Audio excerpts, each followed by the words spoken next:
The call came just after dusk, at the hour when the sky dimmed from purple to black and shadows began to stretch like living things. Jenna Porter was sitting on her couch, wrapped in a thin blanket, scrolling through a forum of last-minute gig listings when her phone vibrated with a single text. Babysitter needed urgently. Good pay. Tonight only. House on Windermere Lane. Reply yes for details. She stared at it longer than she should have. The number wasn't saved. The profile picture was blank. The timing was strange. But rent was due next week and she was already behind on 2 bills. So she typed back a shaky yes, hit send, and instantly felt cold regret settle over her. The details came seconds later. 8:30 p.m. arrival, $300. 1 child, Emmett. House will be unlocked. Instructions are on the kitchen table. And under no circumstances should the babysitter open the door at the end of the second-floor hallway. It must stay locked. Jenna frowned at the message, reading it again, slower this time. A locked door? Instructions? She checked the timestamp. 8:30 p.m. That was in 20 minutes. She lived only a few blocks from Windermere Lane, but still, everything about the job felt rushed, secretive, desperate. Maybe the family was eccentric. Maybe the kid had sleepwalking issues. Maybe the door led to storage or something. Still, as she grabbed her jacket and stepped into the cold night, a small voice deep inside whispered that this was the kind of decision people regretted later if they got the chance to regret anything at all. Windermere Lane was quiet as she approached it, the streetlights flickering with an unnatural rhythm, like something was interfering with the flow of electricity. Dead leaves scraped across the pavement. The houses stood still, windows reflecting the faint glow of the moon. The address she'd been given, 134 Windermere, sat at the very end of the cul-de-sac, half hidden behind an overgrown oak tree whose branches curled like skeletal fingers over the roof. The house itself was old, far older than the rest of the neighborhood. The paint was chipped, the shutters hung crookedly, and the porch light flickered weakly as though fighting to stay lit. Jenna hesitated at the bottom of the steps. Something about the house felt watched, as if it were alive, listening, waiting. She swallowed her nerves and walked up the creaking steps. The door was indeed unlocked. When she pushed it open, a draft of stale, cold air spilled out, carrying the faint scent of dust and something metallic. The interior was dim but clean. She stepped inside and closed the door behind her, telling herself she was just being dramatic. A note sat on the kitchen table exactly where the message had promised. The handwriting was stiff, rushed, almost trembling. Jenna, thank you for coming on such short notice. Emmett is already upstairs in his room. He knows you're here. Please follow these rules carefully. 1. Do not open the door at the end of the second-floor hallway. 2. If you hear knocking from inside that room, ignore it. 3. If you hear a voice calling your name from behind the door, no matter how familiar it sounds, do not answer. 4. Keep the hallway light on at all times. 5. Check on Emmett every hour. He may seem frightened. That is normal. 6. We will return around midnight. Stay safe. There was no signature, just those last 2 words written with a heavy, shaking hand. Jenna's breath caught in her throat. It was a joke. It had to be. A stupid prank. Some parents with a twisted sense of humor, or maybe a test to scare away unreliable babysitters. But the handwriting didn't suggest humor. It suggested fear. She folded the note and slipped it into her pocket. The house was silent, except for the occasional creak of settling wood. Jenna moved through the kitchen and into the living room. It was furnished simply. Couch, coffee table, a dusty television. Old paintings hung on the walls. Landscapes in muted colors, all depicting foggy forests and lonely roads. She couldn't shake the feeling that every picture was watching her. A single lamp illuminated the room with a warm but insufficient glow.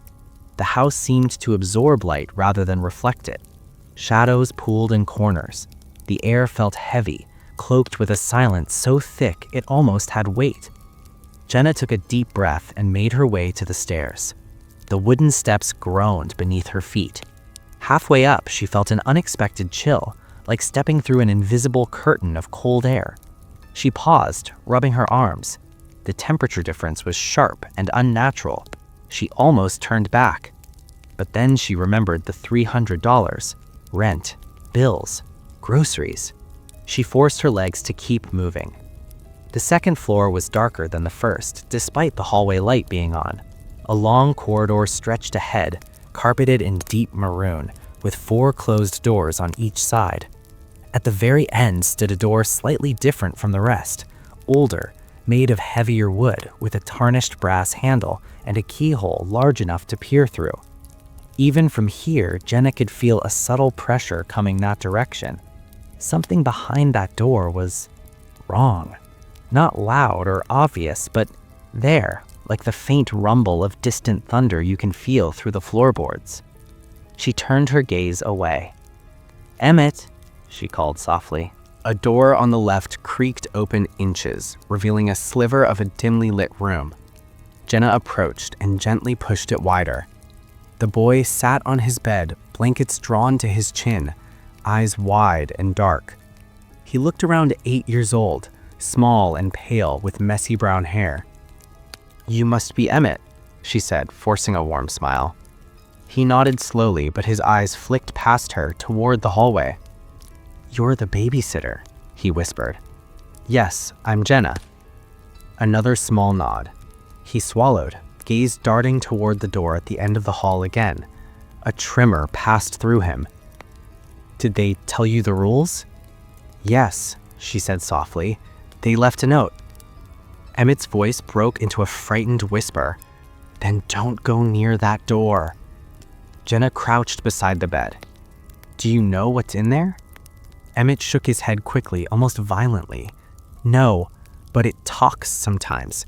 It tries to sound like people I know." His lip quivered. "Sometimes it tries to sound like me." Jenna felt a cold spike stab through her chest. "Has it ever come out?" His silence was answer enough. A loud click echoed down the hallway, sharp and sudden. Jenna stood, her pulse thudded in her ears. "Stay here," she whispered to the boy. "No!" Emmett grabbed her sleeve. "Don't leave me alone, not when it's doing that." Jenna gently freed herself. "I'll be right here, I promise." She stepped back into the hallway. The air felt heavier now, pushing against her lungs.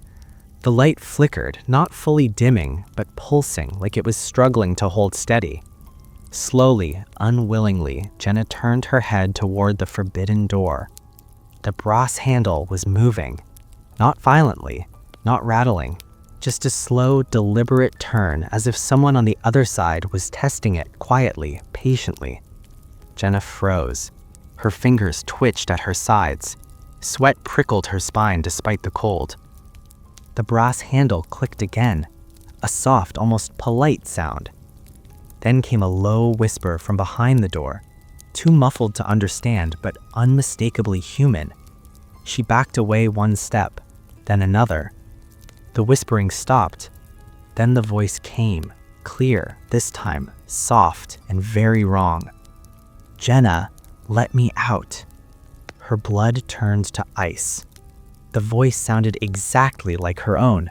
Not similar, not close, identical. "Please," the voice begged. "It's cold." Her breathing hitched. Behind her, Emmett cried out, "Don't listen to it." The door shook once gently, as if to remind her it was still there, still waiting. Jenna grabbed the boy's hand and closed his bedroom door behind them. She leaned her forehead against the cool wood, her entire body trembling. The rules suddenly made perfect sense, and she had a terrible feeling that tonight, keeping that door locked was going to be much harder than anyone had warned her. The house seemed to grow colder as time passed, as though every minute Jenna remained inside fed something hungry in the walls. Emmett refused to let go of her hand for several long moments, trembling with the quiet, shaky breaths of a child who had learned fear too early and too deeply.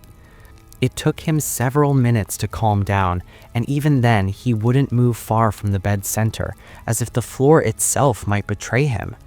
Jenna dragged the desk chair to the side of the room and sat with her back against the wall, keeping Emmett in sight while listening to the hallway outside. Silence pressed in from all sides. Not peaceful silence. This was the kind that grew thicker if you paid attention, the kind that felt crowded. The house was listening. "Jenna," she whispered, "how long has that door been there?" He kept his knees pulled up to his chest. It's always been locked." "What about your parents? Do they ever talk about it?" He shook his head. "They don't like when I ask. Mom says it's just a room we don't use. Dad gets angry, really angry." Jenna frowned. "Do they ever go inside it?" A long pause. "Sometimes." Her stomach twisted. "When?" "When the voices get louder." She was about to ask more, but a sudden knock sounded from somewhere in the house, sharp, hollow, and not from the forbidden door this time. It seemed to come downstairs. Jenna's pulse jumped. Emmett flinched. "Don't go." "I have to check," she whispered. "It's my job." The boy's voice cracked. "No, it's not. Your job is to stay alive." Jenna tried to smile at him, but her lips felt stiff. "Lock the door behind me. Don't open it unless you hear me say your name. Understand?" "I won't open it," he whispered, and she couldn't tell if that meant he was brave or terrified beyond reason. She stepped into the hallway again. The light overhead flickered once, then steadied. The air had changed. An almost metallic smell lingered, sharp and faint. A cold draft drifted from the far end of the hall. Jenna forced herself to look toward the forbidden door. Nothing moved. The handle was still, the wood unmoving, but that didn't mean the thing behind it had gone. Another knock echoed from downstairs, louder this time. 3 short raps, spaced evenly, like someone with a calm, deliberate manner. Knock. Knock. Knock. Jenna clenched her jaw and moved toward the staircase. The first floor was darker now.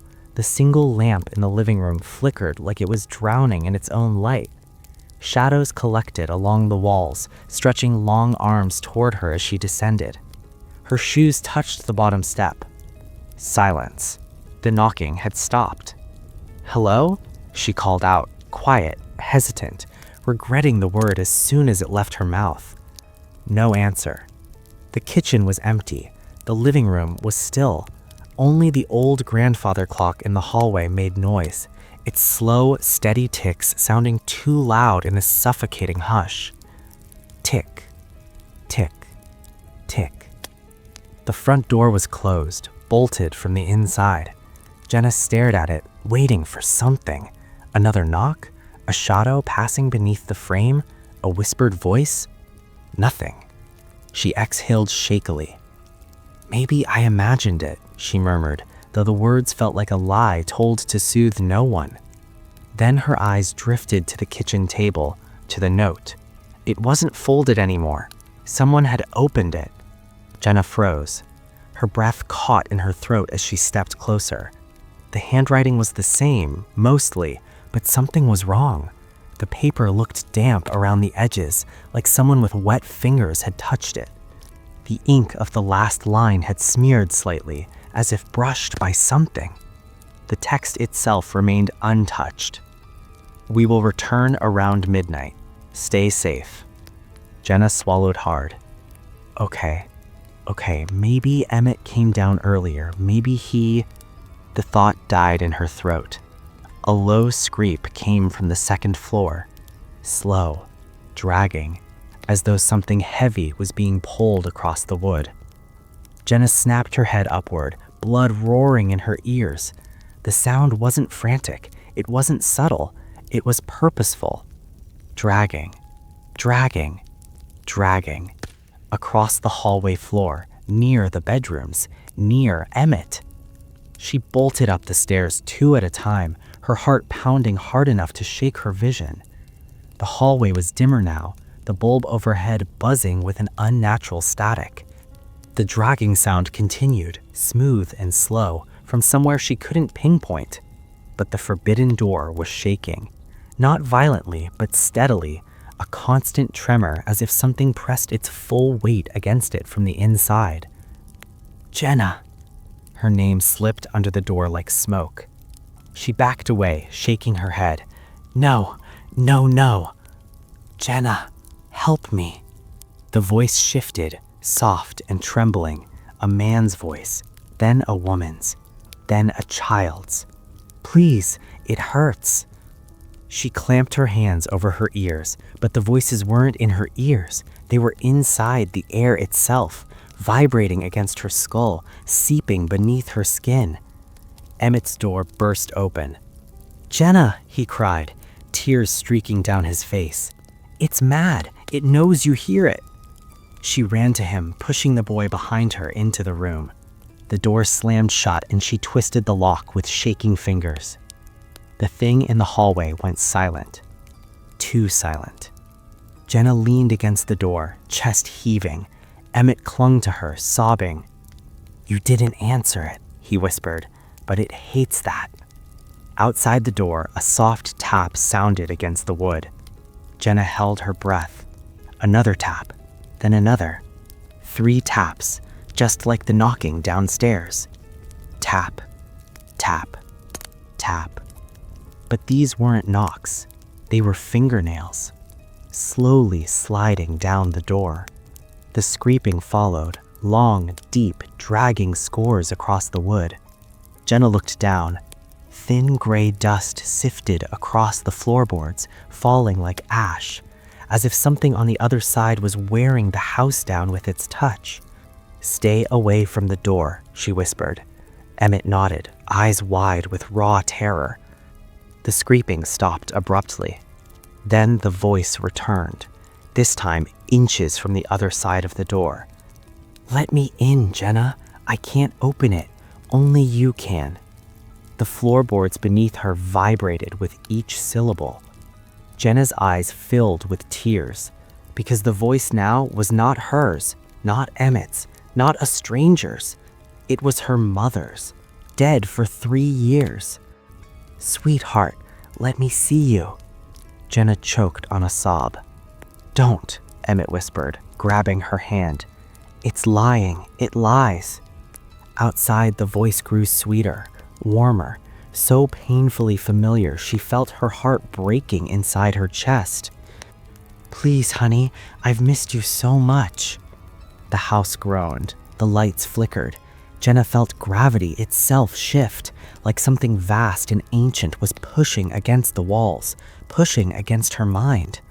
She stumbled backward, dragging Emmett with her. The voice sharpened, twisted. You owe me. Open the door. Jenna screamed. The lights burst. The house plunged into darkness, and in the pitch-black hallway beyond Emmett's room, something began to crawl. Slowly, wetly, deliberately, toward them. Darkness swallowed the hallway so completely it felt like the house itself had blinked its eyes shut. Jenna clutched Emmett's hand so tightly he whimpered, but neither of them dared to move. The crawling sound outside the bedroom door was soft at first, too soft to identify, but it grew louder as it slid closer. A wet, dragging shuffle, a subtle thud like an elbow or knee hitting wood, a faint, sucking pull as though something was sticking to the floor each time it moved. Jenna forced herself to breathe through her nose, terrified that the thing on the other side would hear her chest rising and fall.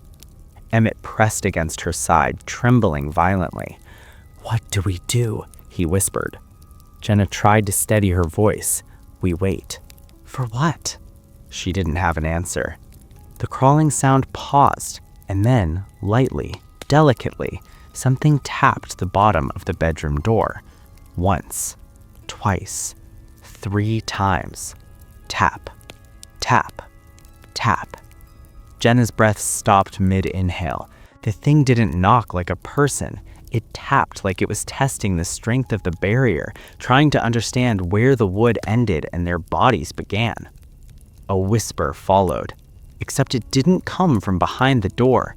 It came from beneath the floorboards. Jenna. Her name slithered up through cracks between the planks, vibrating the soles of her feet. Emmett scrambled backward until he hit the dresser. "It's under us," he cried. "It's trying to come up." "Get on the bed," Jenna ordered. They climbed onto the mattress, pulling their legs up, their weight creaking the springs. The whispering faded, then receded, slipping downward as they're traveling through the house's bones. The floorboards gave a long, low groan.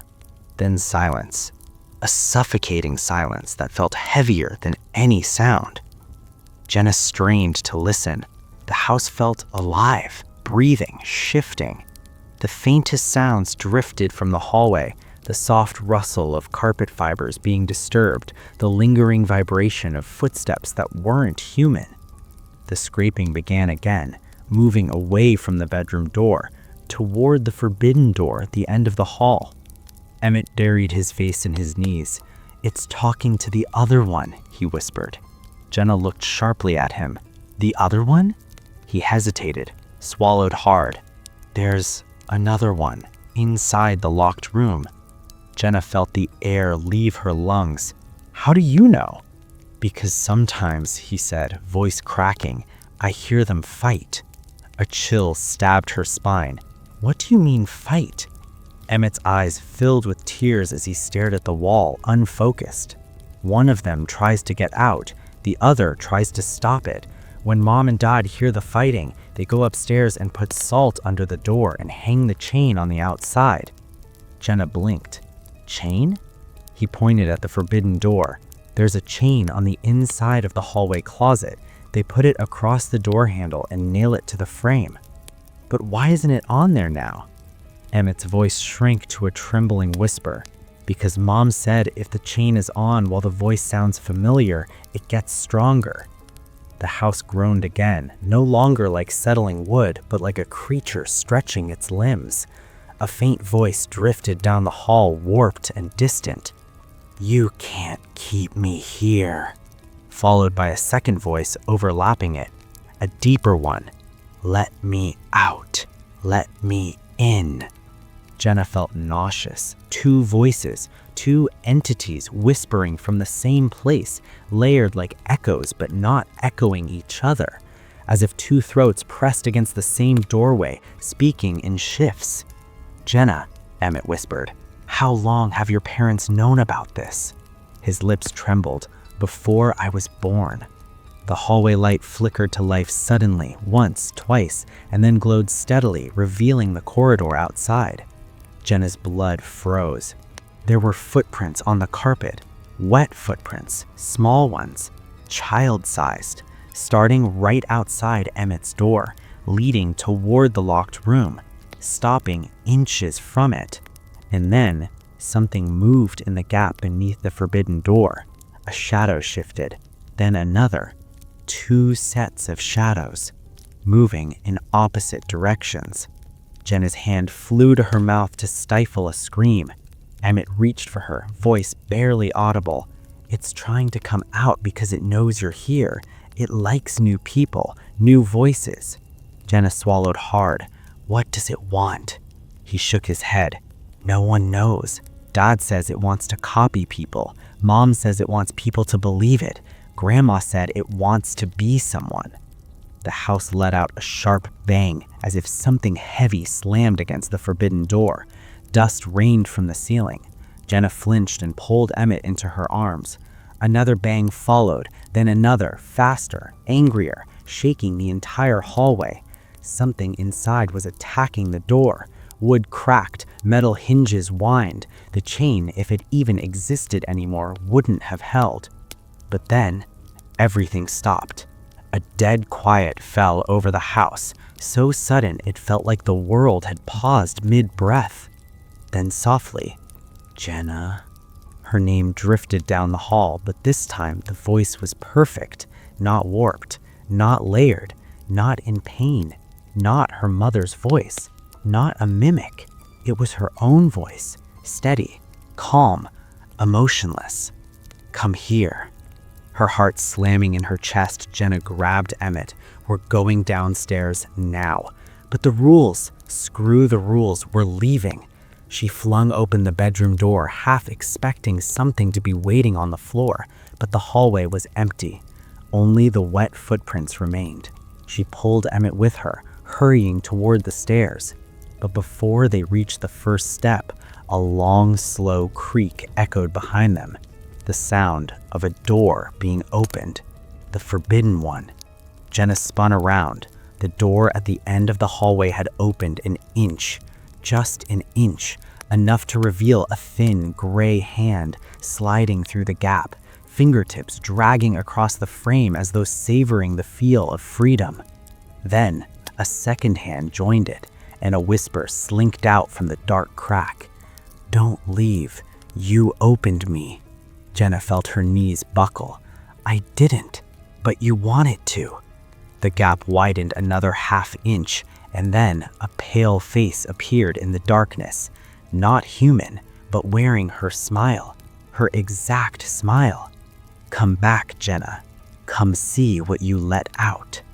Jenna released a choked sob, and behind her, at the bottom of the staircase, something began to climb upward. Not crawling, not dragging, running. Jenna didn't look back. She didn't want to see it. Not the thing wearing her smile.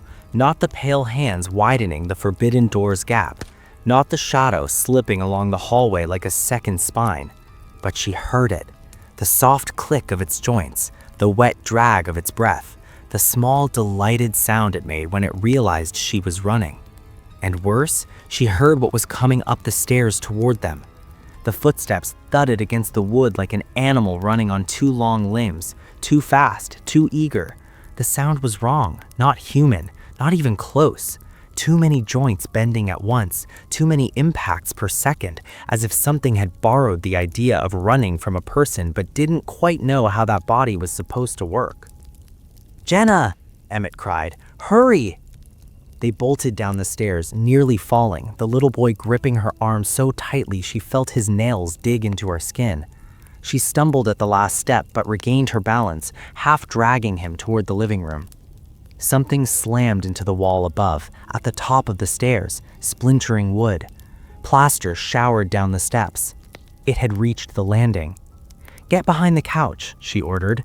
They threw themselves behind it just as the lights flickered violently, buzzing with an electric scream that seemed to tear through the entire house.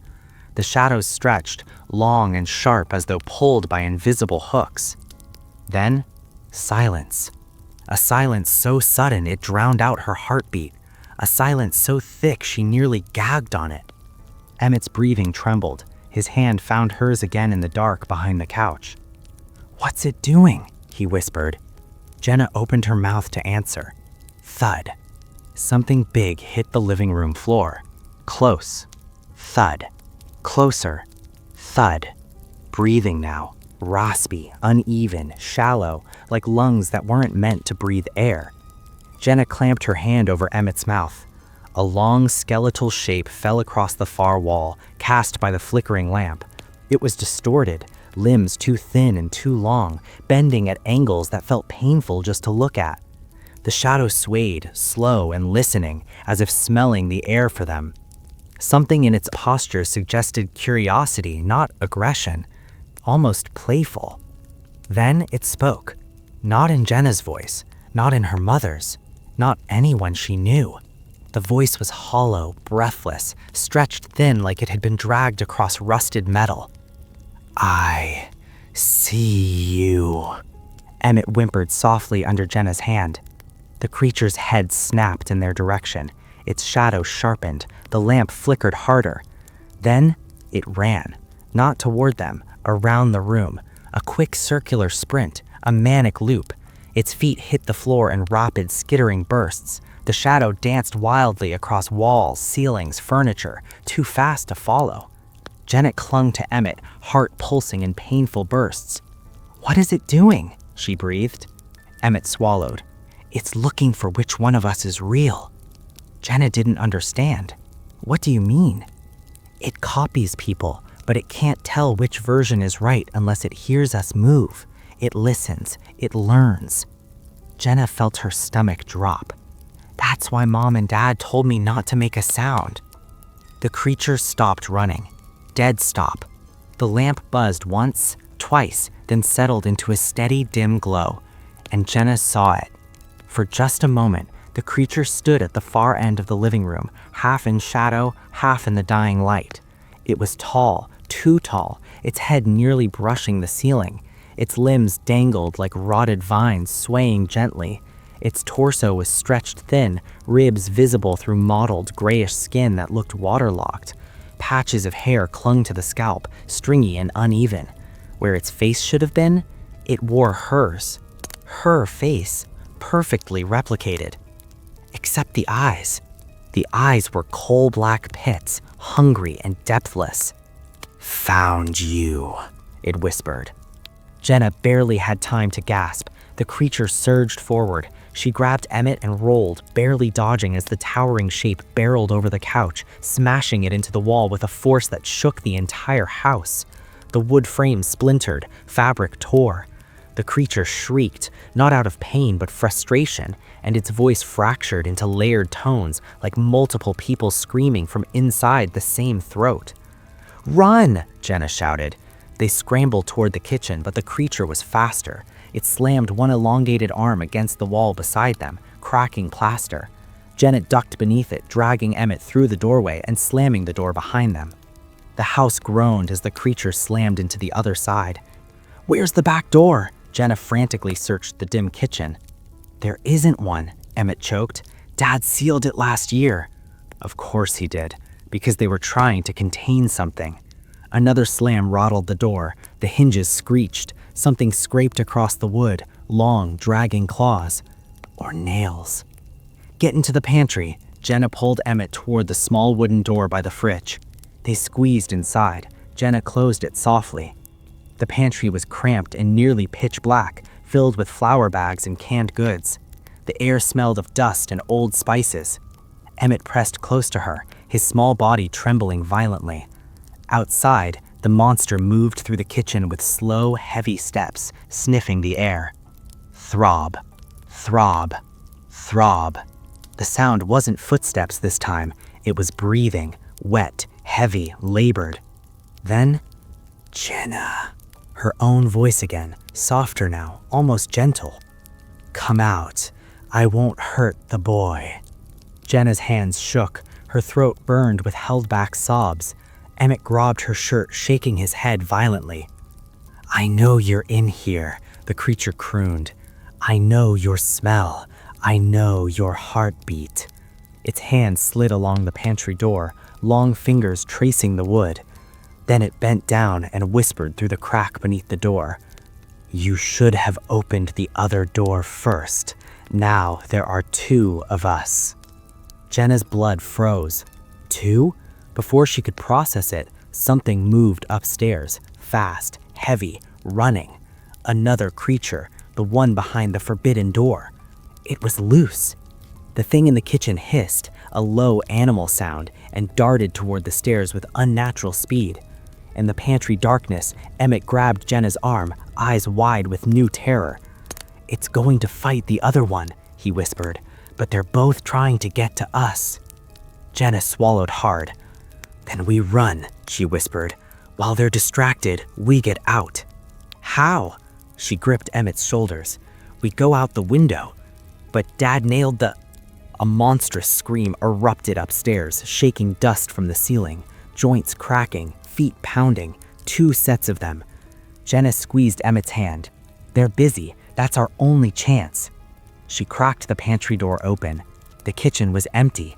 The stairs shook with the violence of 2 inhuman things colliding. Jenna exhaled a trembling breath. "Come on." They ran, toward the living room, toward the window, toward their escape, not knowing that something was already waiting there, in the dark, smiling her smile. The window was old, single-pane glass, set deep in the wall like a relic from another century. Jenna yanked it open, the frame creaking in protest, and glanced outside. The backyard was small, overgrown with weeds and tangled roots. Beyond that, the street of Windermere Lane was deserted, silent, shadowed, and seemingly unaware of the chaos inside the house. "Emmett, jump," she whispered, her voice trembling. He hesitated, terror painted across his small face. "It's going to catch us." "I know," she hissed, "but it can't follow us out here." Jenna climbed first, pressing her feet against the brickwork, and hoisted Emmett after her. Their hands slipped once, twice, but she caught him both times. Then they tumbled into the cold grass, hearts pounding, lungs burning. Behind them, the house groaned as if it were alive, screaming, rattling, shivering with rage. They ran, stumbling down the long slope of weeds and mud, heading toward the street, toward the safety of the few houses that still had lights on. Their shadows leapt and twisted in the weak streetlights, but the sound behind them made her freeze mid-step. A soft, deliberate thump. Another. And then silence. She looked back. The house was dark now, quiet. Too quiet. The windows showed no movement. The lights flickered once, then died. Jenna forced herself to breathe, trying to calm her shaking hands. We did it," she whispered to Emmett. "We're safe." The boy's eyes were wide, scanning the street. "Safe? It didn't come with us?" Jenna shook her head, trying to convince herself. "I don't think so." They made it to the main road where the yellow-orange glow of streetlights bathed the cracked pavement. A car passed slowly, its headlights cutting through the darkness, momentarily illuminating their pale, mud-smeared faces. Relief washed over them. They were far enough. They were out. And yet, Jenna couldn't shake the prickling on the back of her neck, the sensation that something was standing just behind them in the shadowed periphery. She turned sharply, but the street was empty. Only the fog from the night clung to the ground, curling around their shoes. "Come on," she urged Emmett. "We're going to the first house with lights on." They ran toward a warm porch light several blocks away, hearts hammering, lungs raw. But Jenna's mind kept drifting back to the house, to the voices, to the hands that had reached for her face. As they rounded the corner, she felt it, a presence, cold, heavy, pressing against her back. Not close enough to touch, but close enough to know what had followed. She froze, clutching Emmett to her chest. A voice whispered directly into her ear. Her voice, soft, familiar, loving. "Why'd you leave me?" Jenna screamed, spinning around, but no one was there. The street was empty. Only the fog moved, drifting across the cracked pavement. "Emmett," she panted, voice trembling. "Did you hear that?" He nodded, too terrified to speak, clinging to her like a lifeline. She took a step forward, and then another whisper came, colder, darker this time. "Don't worry, I'm still here." It wasn't coming from anywhere, not behind, not in front. It was all around her, inside her skull, inside her chest. Jenna realized with a wave of horror that this thing, the one that copied people, wore their faces, spoke in their voices, had followed her, out of the house, into the world. Her legs shook, her lungs screamed, but she kept moving, pulling Emmett with her. She didn't know where they were going, didn't know how to escape something that didn't need doors, didn't need windows, didn't obey the rules of the living. All she knew is that it had learned her voice, her face, her heart, and somewhere, deep in the fog, it was already planning how to use them. When they finally reached a neighbor's house, Jenna banged on the door. A light flicked on inside. She screamed for help, holding Emmett close, trembling from head to toe. The door opened slowly. An older woman peered out. "Oh my God, what happened?" she asked. Her lips moved, but no sound came. The voice inside her head, the thing that had followed her, mimicked hers perfectly, blocking her own words. A low, guttural growl echoed from behind them. She risked a glance. The fog at the edge of the street twisted unnaturally, like a shadow with teeth. The thing waited there, patient, copying, watching, learning. Jenna realized with a suffocating certainty that it had never been about the house. The house was just the trap. It wasn't locked anymore, and it would never stop following her.